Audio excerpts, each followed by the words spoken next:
Hey guys, Coach Jill of Fastpitch Power here, and today I'm going to talk a little bit about how we can fix an incomplete arm circle that's caused by pre-tracking.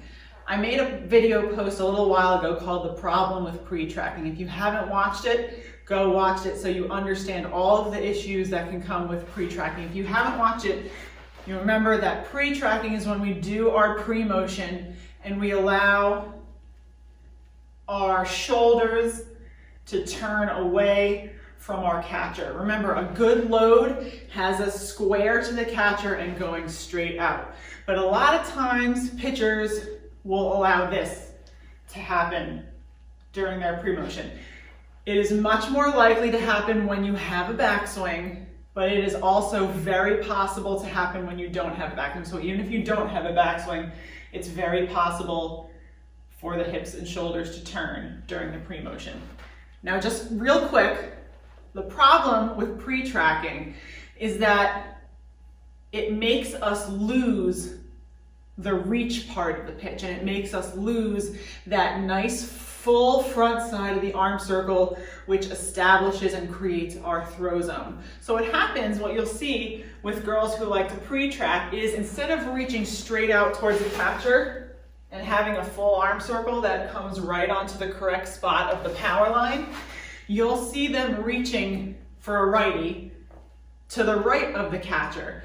And it will create a lot of separation between the glove hand and the throwing hand, and my arm half will get taken behind my body, so I'm now blocked out for my delivery, and I'm gonna have to either bend or rotate and push the ball to deliver. But this is it's a really common habit, and it's a really difficult habit to break because it's built into the muscle memory, and a lot of girls just don't know what it feels like to be square to the catcher. All they know is how to load with their bodies turned to the right for a righty or the left for a lefty. So what can we do to fix this problem? Now, things like pre-tracking and bending and rotating, I'm not going to sugarcoat it.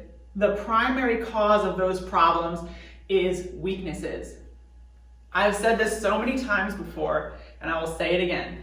Pitching requires an enormous amount of core strength, hip strength and flexibility, and leg strength.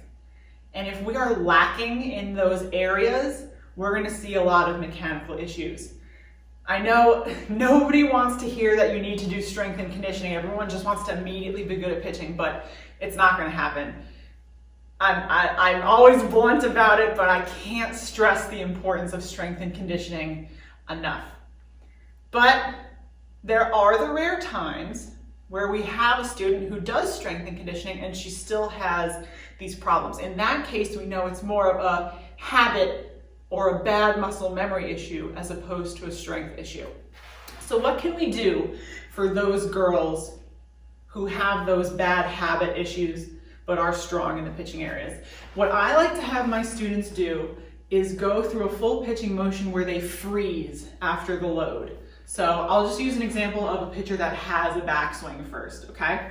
So what you might see is a girl who does this, okay? So you're gonna have them go into their pitching motion. When you see this, you're gonna stop her, say freeze, okay? And when you see that she's pre-tracked, you're gonna say, turn your shoulders to the left, okay? Make sure you can see that arm on the power line. Look how that little adjustment took my arm from already starting behind my body to on the power line. And now my body is square to the catcher and I'm ready to explode outwards. Once you make sure that your pitcher's hips, shoulders, knees, and toes are pointed straight forward towards the catcher and her arm is on the power line, then you say, go. And she's gonna explode out into the rest of the pitch, okay?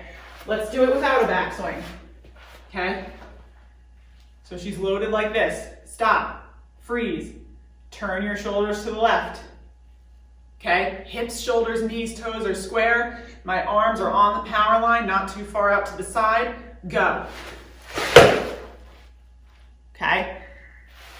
The other thing you can do is to do this freeze of the pre-motion combined with wall work. So if you have your students facing the wall for example. If they try to turn out, something's gonna hit the wall. So it's really good feedback for these pitchers with this pre-tracking issue to, one, freeze after the load and then go into the pitch so they can physically feel the difference between this and this. And to do it in conjunction with wall work, because that is instant feedback of, oops, something hit the wall, I did something wrong.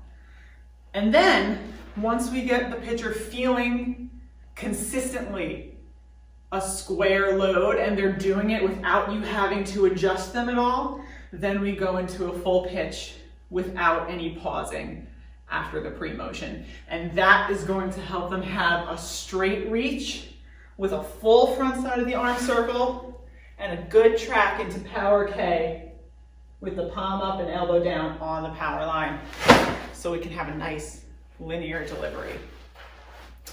I hope you guys have found this helpful. Let me know if you do this with any of your pitchers and if it helps, and I'll talk to you next time.